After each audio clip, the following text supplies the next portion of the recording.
Amigos, amigas, ¿cómo están? Bienvenidos y bienvenidas a un nuevo programa. Vamos a conversar con un economista muy conocido de la plaza.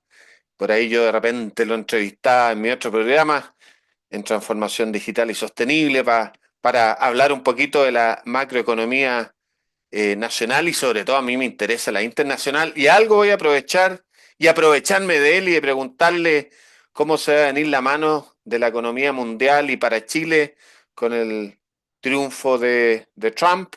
Pero este programa es primero para que nos cuente un poquito de su historia, de su trayectoria, así que saludamos a Alejandro Fernández, socio de la consultora Géminis. Alejandro, ¿cómo va la vida en Oviedo, España?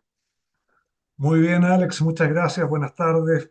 Un gusto conversar contigo nuevamente después de bastante tiempo, así que encantado.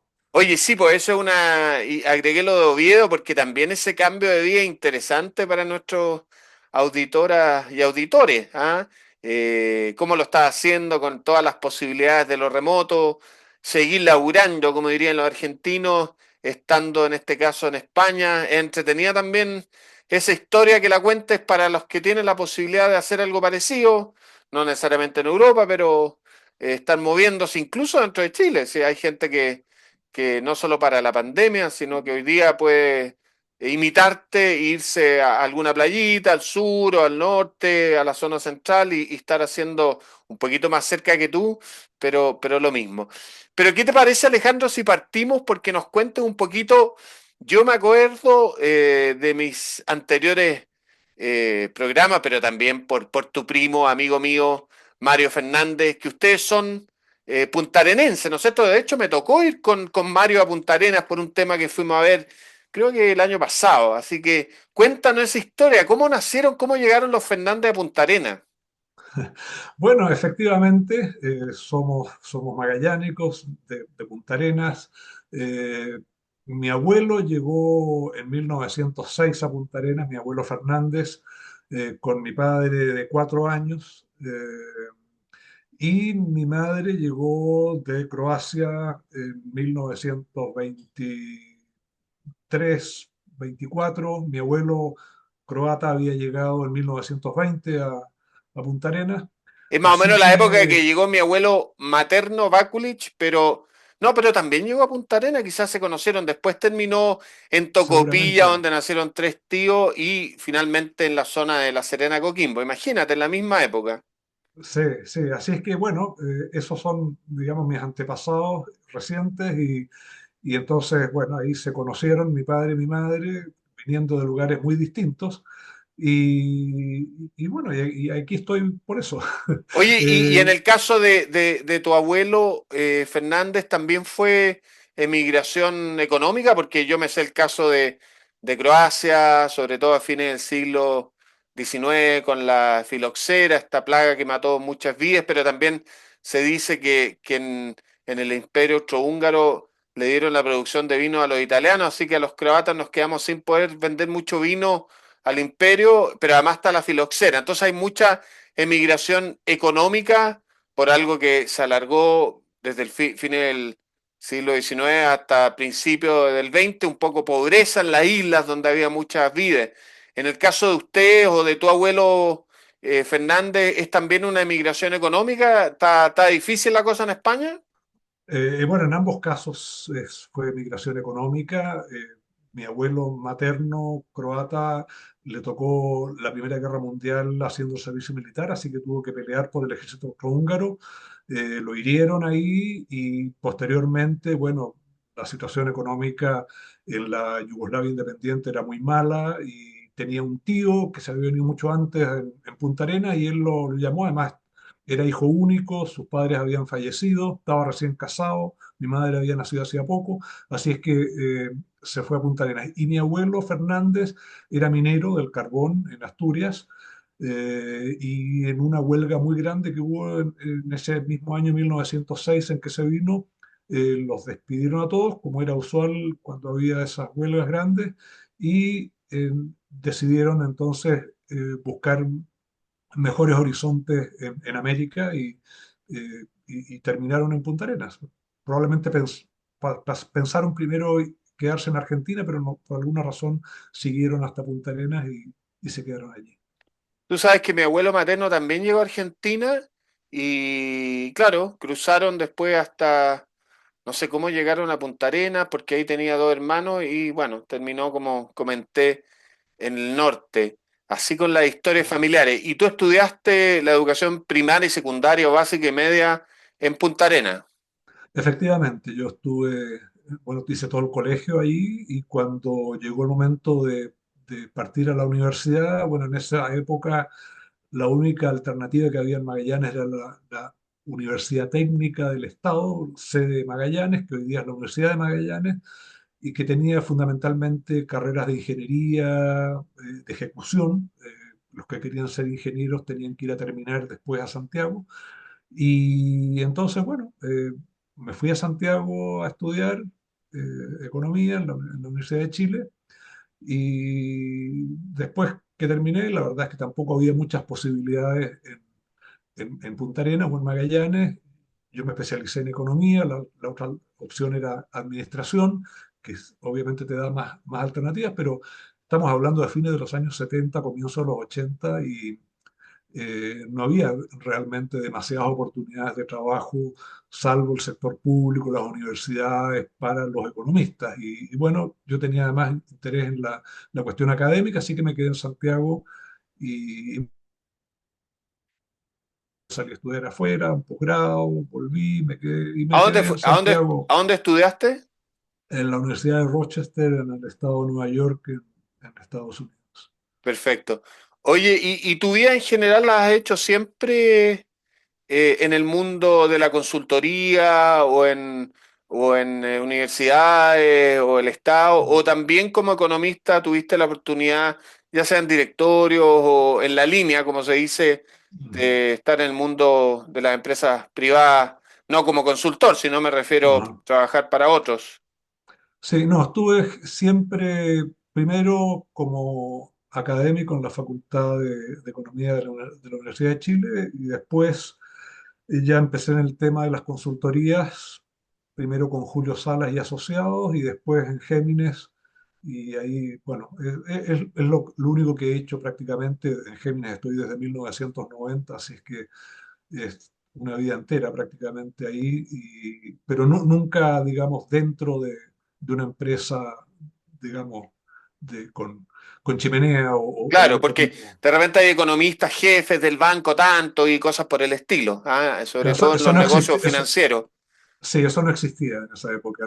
Los economistas de bancos y en general el sector financiero son un invento más bien de este siglo y de los últimos, no sé, 15 años, diría yo, más o menos. Antes no tenían departamento Claro, no te tocó esa suerte, porque ahí si te hubiera ampliado las estudio, posibilidades por de lo menos no mercado, tema económico, sino a los temas más internos.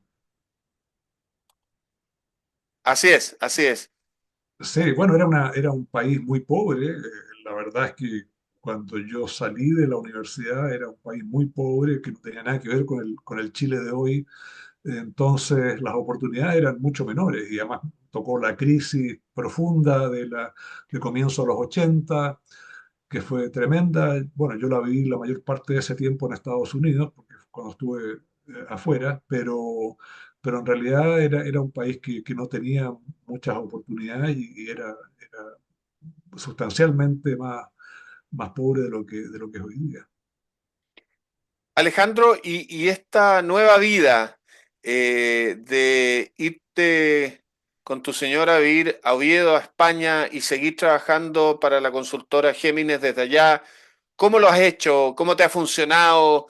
¿Cuáles fueron las motivaciones? Me imagino que también tendrá que ver con que los hijos crecen, empieza a hacer su propia vida y uno empieza a ver sus posibilidades de desarrollo y de bienestar. Es cierto, bueno, efectivamente, como tú dices, la responsabilidad eh, parental se acabó. Nosotros nos casamos muy jóvenes, yo tenía 22 años, no, perdón, 24 años, y entonces, bueno, a estas alturas nuestras hijas son bien mayores, tenemos tres nietos, y siempre tuvimos un poco la intención de irnos de Santiago. primero, o sea, la posibilidad inicial era moverse dentro de Chile, Punta Arenas era una posibilidad, de hecho, íbamos muy frecuentemente a Punta Arenas, pasamos una parte del año allá, digamos, sumando semanas y el verano que lo pasábamos allá también. Eh, pero la verdad es que vivir en Punta Arenas cuando uno ya tiene cierta edad implica cierto sacrificio y queríamos una vida más tranquila. Santiago a mí nunca me gustó, la verdad. Entonces, bueno, teníamos esta posibilidad de venirnos a Europa por tener pasaporte europeo ambos. Mi señora es hija de italiano, nieta de italiano. Entonces, era una posibilidad que estaba abierta. Habíamos estado hace años en Oviedo, nos gustó mucho la ciudad, una ciudad pequeña, con un clima bastante agradable para mí. A mí no me gusta el calor, tampoco mucho frío, está relativamente cerca del mar. El paisaje es muy bonito, es muy verde, montañoso. Y la pandemia en ese sentido para mí fue muy positiva porque forzó a muchas empresas a irse al trabajo a distancia. Y en el caso de las asesorías nuestras, bueno, yo las hice en Chile, estando en Santiago durante la pandemia, durante un año y medio online. Entonces, eso ya como que creó la posibilidad real de hacerlo desde cualquier otro lugar una vez que la pandemia quedara superada. Y además, bueno, estaba una edad ya cercana a la jubilación. Yo me jubilé igual, pero con ganas de seguir trabajando. Así es que, eh, digamos, fue una transición muy fácil. O sea, pasar del encierro de la pandemia en Santiago a estar aquí fue, digamos, muy fácil. Eh, hacer el trabajo desde acá con las comunicaciones hoy día realmente es muy fácil. Como Y los este clientes, programa que estamos grabando. por ejemplo, y para los clientes de las asesorías, la verdad es que ellos también han mantenido, sobre todo en el caso de los bancos, mucho el trabajo a distancia, van en ciertos momentos a los bancos, sobre todo porque nosotros trabajamos mucho con las mesas de dinero, entonces ellos no necesitan estar tanto físicamente en las oficinas, entonces muchas veces las reuniones son uno ve que están en sus casas o desde el auto incluso, de manera tal de que esta forma de trabajar es perfectamente compatible idéntica en términos de lo que se hace y lo que se puede hacer con lo que se hacía cuando eran presenciales las asesorías.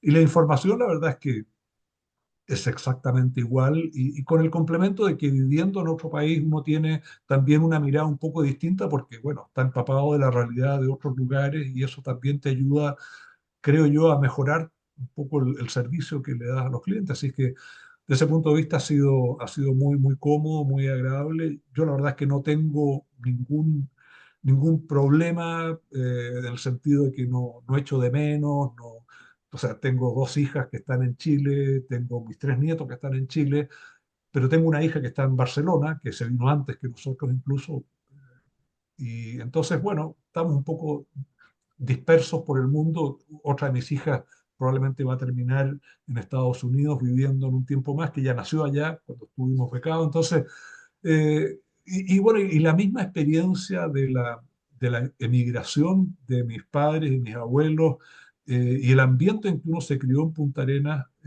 un ambiente donde, digamos, el arraigo no es tan fuerte. Ciertamente el arraigo es mayor respecto de Punta Arenas, tal vez lo que más me costó fue vender el departamento que teníamos en Punta Arenas, fue la decisión más difícil. Venderlo de Santiago, la verdad es que no me costó nada, pero bueno, una vez que se tomó la decisión, ya no se mira hacia atrás más y no tengo ningún reparo, no tengo ninguna duda de que lo que hice estuvo bien hecho y estoy viviendo muy tranquilamente. Yo lo que aspiraba era una vida tranquila, relajada y aquí la tengo. Así es que estoy muy contento.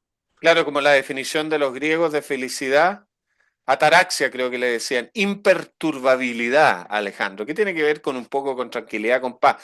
Oye, y yo te iba a preguntar, tú lo contestaste de alguna forma, pero cuando uno piensa en ese tipo de decisiones, piensa en los afectos, ¿ah? Piensa en sentirse solo, en echar de menos esos lazos familiares, quizás no a una persona en puntual, Ujú. pero de alguna forma tener una vida más solitaria. Bueno, tú estás con tu señora, pero ¿pasa un poquito o hasta el momento va bien eso? Mira, la verdad es que yo soy un bicho bastante raro, ¿ah? Yo soy bastante solitario, bastante huraño. Evidentemente me gustaría tener más cerca a mis hijas y a mis nietos, pero no es algo que me afecte tanto. Ya. Y por lo tanto, desde ese punto de vista, el costo para mí ha sido bajo. Yo espero, bueno, tener la posibilidad de que hasta ahora llevamos un poco más de 2 años aquí, que vengan mis nietos. De hecho, estamos organizando un viaje para que vengan a fin de año, aprovechando las vacaciones en Chile. Y que bueno, que mis hijas también vengan, las que están allá, que vengan en algún momento y vernos de vez en cuando. La verdad es que ya tampoco nos veíamos tanto. O sea, la vida en Santiago es tan dura, es tan eh, absorbente que tampoco uno se ve demasiado con la gente que quiere estar. Entonces, tampoco ha sido tan Eh, complicado. es un buen punto. Ujú. Oye, antes que se nos vaya el tiempo, porque pasa y nos vamos poniendo viejos, como dice la canción, eh, ¿qué te parece? Y más que qué te parece, ¿cómo ves este triunfo de Trump para la economía mundial? Ahí estábamos chateando con un par de amigos ahí del colegio, más allá de si uno, porque yo creo que tanto que a uno le importe si ganan los republicanos o los demócratas o en Reino Unido los laboristas o los Tories, los conservadores, uno dice, bueno, Trump ¿es o no es una persona un tanto que nos da un poquito de miedo? ¿Ah? Y hasta The Ujú. Economist lo ponía en varias de sus portadas. Y uno Sí. piensa en la democracia americana, en ese tejido social, en la cohesión social, con lo que también ocurrió que nunca reconoció el triunfo de Biden y todo este tema de toma del Capitolio, y ahora tiene mayoría absoluta en todos lados. Mm. Y también está el factor geopolítico, que al parecer el factor geopolítico es el que menos habría que tener miedo, porque al parecer Trump como que se pone de buenas hasta con los norcoreanos. Pero está ese tema de la democracia interna, está también el tema del cambio climático, la carbono neutralidad. ¿Cómo lo Mm. ves tú como ser humano, como economista? También te pregunto. Sí, bueno, a ver, yo quisiera hacer dos consideraciones. Una, primero, es que yo creo que la magnitud del triunfo de Trump, que incluso ganó en el voto popular por casi Mm, 5 millones de votos, debiera hacernos reflexionar también. O sea, porque uno la información mucha que recibía era que era un personaje, es un personaje bastante especial, qué sé yo, pero hay algo que llevó a una mayoría de estadounidenses a votar por él. O sea, hay algo que los demócratas, en este caso, que eran la oposición y el gobierno actual, eh, se equivocaron en evaluar, en plantear, y que lo llevó a una derrota tan estrepitosa. Yo creo que ese es un tema que es bueno reflexionarlo también porque yo creo que tiene implicancias para todo el mundo, en el sentido de que personajes con el perfil de Trump hay en el poder en otros lugares. O sea, uno lo asimila a Orbán en Hungría, a Erdogan en Turquía, a Meloni en Italia, eh, a Milei, ¿no es cierto?, en Argentina, pero hay algo que los otros están haciendo mal que lleva a que la gente opte por estas alternativas que a veces parecen radicales, extremas eh, o muy rupturistas. Dicho eso, en el tema económico, bueno, lo que Ahora, preocupa un perdona que te poco haga un punto, un contrapunto, pero la pregunta ¿es algo que se está haciendo mal? ¿Es realidad o también tiene que ver con comunicación, con percepción, sentimiento, que a veces también es es potente en que estas cosas?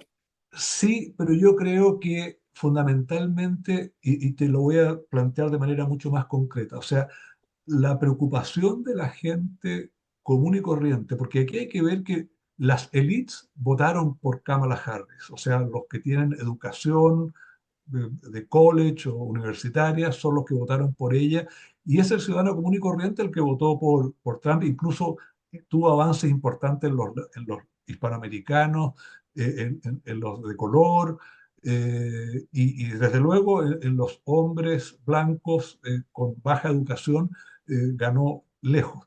Y ese problema uno lo ve en Europa, sin duda alguna. El, el- el conflicto que hay, porque, por ejemplo, la defensa del medio ambiente, intentar evitar la emisión de gases con efecto invernadero. Bueno, que lleva a que se ponen restricciones, que se ponen impuestos, y bueno, y la gente tiene que pagar eso de su bolsillo, y la vida es dura. O sea, para Mm, el ciudadano medio, vivir, no, o sea, no le sobra la plata. Entonces, que le estén cobrando impuestos, que le estén regulando, que le estén diciendo lo que tiene que hacer y lo que no, eso llega a un momento que molesta. El tema de la inmigración, o sea, uno puede por razones humanitarias tener una mirada muy favorable y comprensiva con los inmigrantes, pero resulta que a uno no lo afecta. Cualquier efecto negativo que produzca la inmigración no le llega a uno, le llega a la gente que tiene menos educación, que tiene ujú. que competir con ellos por los trabajos, etcétera. Entonces, yo creo que hay una falta de empatía de las élites con el ciudadano común y corriente, que es algo que se está echando de menos y que es lo que genera este tipo de resultados. Y lo otro es la preocupación excesiva por las minorías de todo tipo. O sea, y es algo que uno ve en Estados Unidos con los demócratas, es lo que uno ve en Chile con la izquierda, es algo que uno ve aquí en España, especialmente con Podemos y Sumar. O sea, que los trans, los LGTBI en general, los inmigrantes, o sea, en general, todas las minorías que se puedan inventar son los grupos que hay ciertos partidos, ciertos sectores que están eligiendo defender contra en cierto modo, la mayoría de los habitantes del país. Y por ahí esto entonces buscan alternativas distintas y que son medias raras. Ahora, a mí lo que me preocupa de Trump es básicamente que es bastante volátil, tiende a cambiar harto, harto. Y lo otro es que, por lo menos en la campaña, él habló mucho de subir agresivamente los aranceles, desde luego contra China, que es su principal objetivo, pero poco menos que unilateralmente contra todo el mundo. Ahora, Ujú. probablemente eso no va a ser de esa manera, pero eso va a generar, si es que se ocurre, dado que se trata de Estados Unidos, va a resultar en una situación muy negativa para la economía mundial. Va a generar aumentos de costos porque la limitación de la inmigración por una parte, aumento en los costos de producción por el encarecimiento de las importaciones, además, un aumento importante en el déficit fiscal porque piensa llevar a cabo rebajas de impuestos importantes claro, quiere cortar el gasto, pero siempre es mucho más fácil bajar impuestos que cortar el gasto. Y por lo tanto, todo indica que va a haber déficits mucho mayores que los que hay actualmente en Estados Unidos. Entonces, todo eso hace pensar en que la conflictividad global en términos económicos, no solo con China, sino que también con Europa, con otros países del mundo, y desde luego México puede ser un país bastante afectado si es que estas políticas se llevan hasta donde supuestamente se pretende llevarlas. El, Entonces es un escenario que se ve complicado por lo menos. Oye, el famoso nearshoring que le ha hecho también a México. Alejandro, lamentablemente se nos fue el tiempo. Agradecerle a Alejandro Fernández, socio de la consultora Géminis. Te voy a invitar para que hablemos básicamente de macroeconomía mundial y chilena en mi otro programa. Así que muchas gracias por haber estado en este y éxito y que estén muy bien por allá, por Oviedo. Muchas gracias, Ale, fue un gusto conversar contigo y siempre disponible cuando quieras hacerlo de nuevo. Cuídate mucho. Nosotros nos vamos a una breve Gracias. pausa y volvemos enseguida.